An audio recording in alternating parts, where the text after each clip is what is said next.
எல்லாம் வல்ல இறைவனடி போற்றி.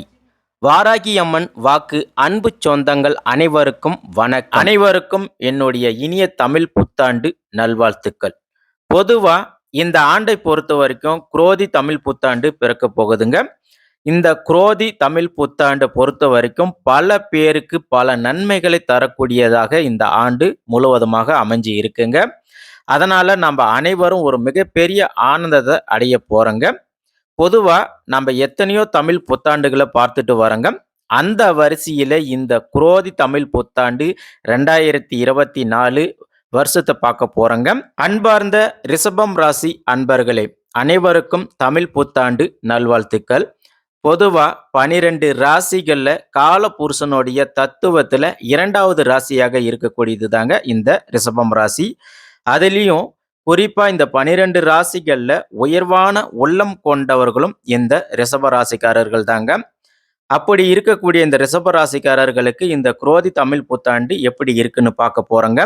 பொதுவா இந்த குரோதி தமிழ் புத்தாண்டு பிறப்பு 365 நாட்களுக்கும் ரிஷபம் ராசிக்காரர்களுக்கு எத்தனை ஆதாயம் கொடுக்க போகிறது, எத்தனை விரயங்கள் கொடுக்க போகிறது அப்படின்றத பத்தி நம்ம பார்க்க போறோங்க. பொதுவா கடவுள் ஒரு வாய்ப்பு அல்லது ஆதாயத்தை நமக்கு கண் முன்னாடியே காட்டுவாருங்க. அப்ப அந்த ஆதாயத்தை நாம வச்சுக்கிறதும் அதை விரயமாக மாத்துறதும் நம்மளுடைய கையில தாங்க இருக்கு. அதே போல அந்த ஆதாயத்தை சரியா பயன்படுத்தினவங்க இன்னைக்கு வாழ்க்கையில ஒரு நல்ல முன்னேற்றத்துல இருக்கிறாங்க. அதே அந்த ஆதாயத்தை தவற விட்டவங்க அவங்களுடைய வாழ்க்கையில இன்னைக்கு ரொம்ப சிரமத்துக்கு ஆளாகி இருக்கிறாங்க. அப்ப கடவுள் கொடுக்கிற அந்த ஆதாயத்தை நாம சரியா பயன்படுத்தி கொள்றதும் பயன்படுத்தி கொள்ளாம போறதும் தாங்க இந்த வாழ்க்கை. அதனால தான் என்னைக்குமே புத்திசாலித்தனமாக இருக்கணுங்க. அதாவது புத்திசாலித்தனம்னா என்னங்க அப்படின்னு நீங்க கேட்கலாங்க. பொதுவா மற்றவங்க கவலைப்படுறாங்கன்னு நீங்க கவலைப்படக்கூடாதுங்க. அதுதாங்க புத்திசாலித்தனம். அப்ப ரிஷப ராசிக்காரர்களே, இந்த 365 நாட்களும் நம்ம கடப்பதற்கு இறைவன் அளிக்கிறாருங்க ஒரு வாய்ப்பு. அதாவது ரிஷப ராசிக்காரர்கள் இந்த வருஷத்துல 2 ஆதாயம் கொடுக்கிறாருங்க. அதுவே உங்களுக்கு 8 விரயம் கொடுக்கிறாருங்க. அதாவது நல்லா கேட்டுக்காங்க. அதாவது நம்மளுக்கு 0 இல்லாம 2 ஆதாயமாவது கொடுத்திருக்கிறாருங்க. அப்ப விரயம் எத்தனை கொடுத்திருக்கிறாருங்க அப்படின்னு பார்த்தீங்கன்னா 8 விரயம் கொடுத்திருக்கிறாருங்க. அதனாலதான் ரிஷப ராசிக்காரர்களை இந்த வருஷத்தை பொறுத்த வரைக்கும் எங்க எது நடந்தாலும் நீங்க கேள்வி கேட்கணும், அதே போல கணக்கும் பார்க்கணுங்க. அதாவது கேள்வினா எப்படிங்க கேட்கணும் அப்படின்னு நீங்க எதிர்பார்க்கலாம். நீங்க ஒரு கேள்வி கேட்டா அதுக்கான பதில் உங்களுக்கு கிடைக்கணுங்க. நல்லா புரிஞ்சுக்கங்க. நீங்க கேள்வி கேட்டா உங்களுக்கு அதுல சரியான பதில் கிடைக்கணும்.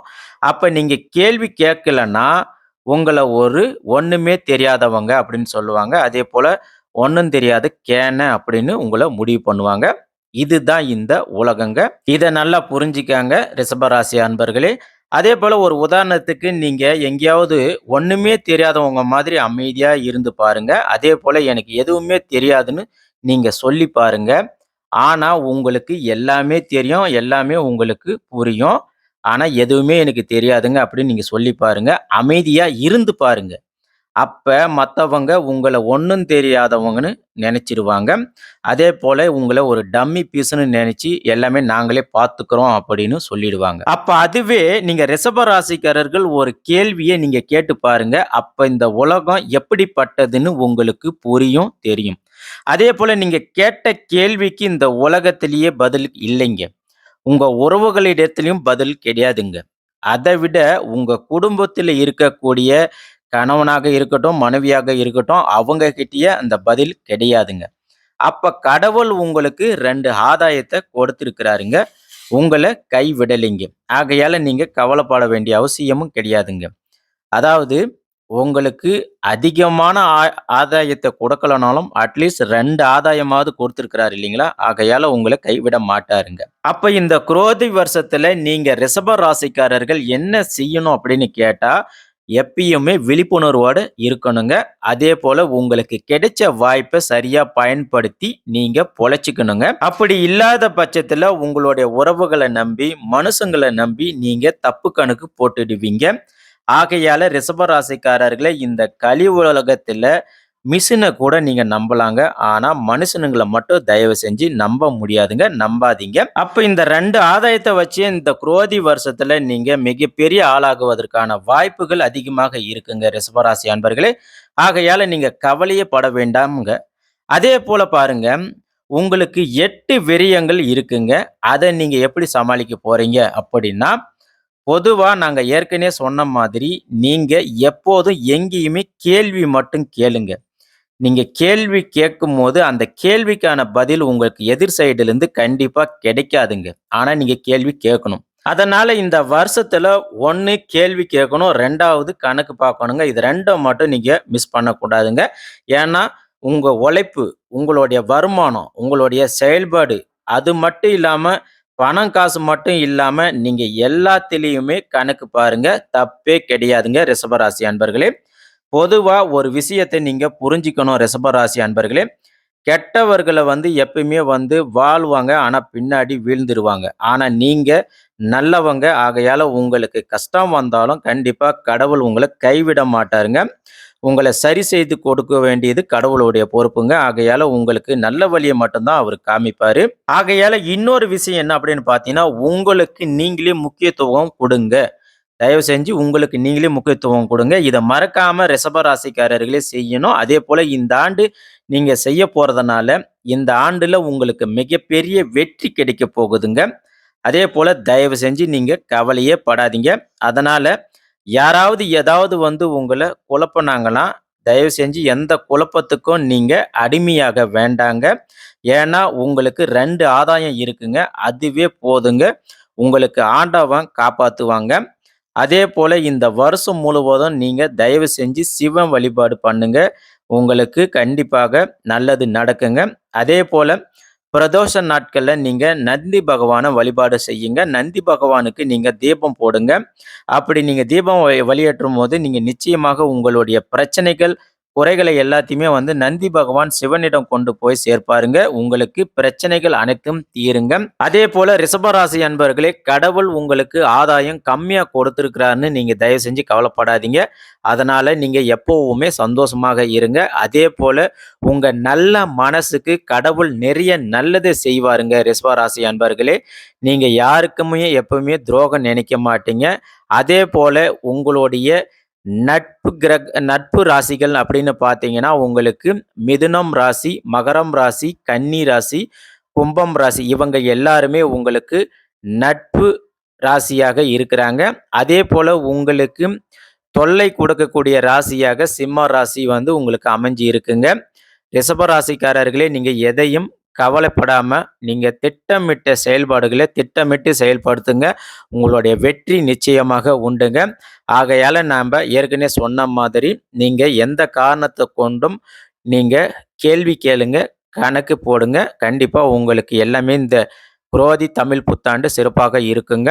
அடுத்ததா இந்த ஆண்டு தொடக்கத்துல சித்திரை மாதம் 8ஆம் நாள்ல குரு பகவான் பெயர்ச்சி ஆகுறாருங்க.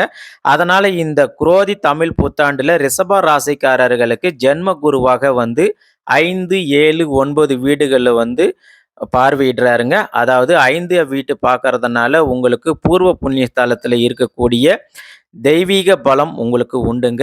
அது மட்டும் இல்லாம தடைப்பட்ட திருமணங்கள் அனைத்தும் நடைபெறுங்க. உங்களுக்கு பணப்பிரச்சனை, இடப்பிரச்சனை எல்லாமே சரி செய்யப்படுங்க. அதேபோல உங்ககிட்ட பகையாக இருந்து விலகி சென்றவர்கள் எல்லாமே உங்களுக்கு உறவாக வருவாங்க. நிறைய நன்மைகள் உண்டாகுங்க. முடிந்த வரைக்கும் 2வது திருமணம் நடக்குவதற்கும் நல்ல வாய்ப்புகள் இருக்குங்க.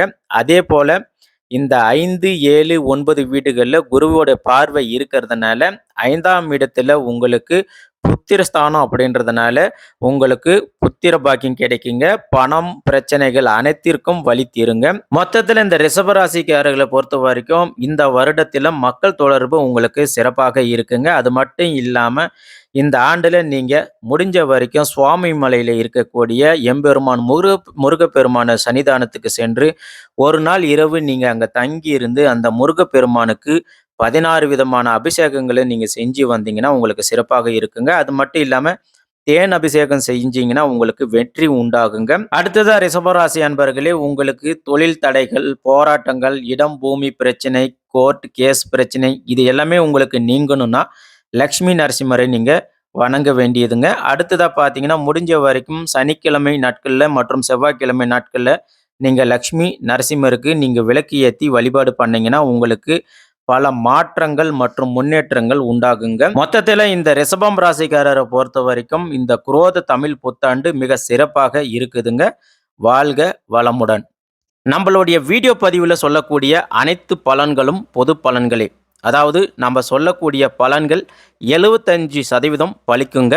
மீதி இருக்கக்கூடிய 25% அதாவது உங்களுடைய தனிப்பட்ட ஜன்ம ஜாதகத்தின்படி மாறுபடுங்க.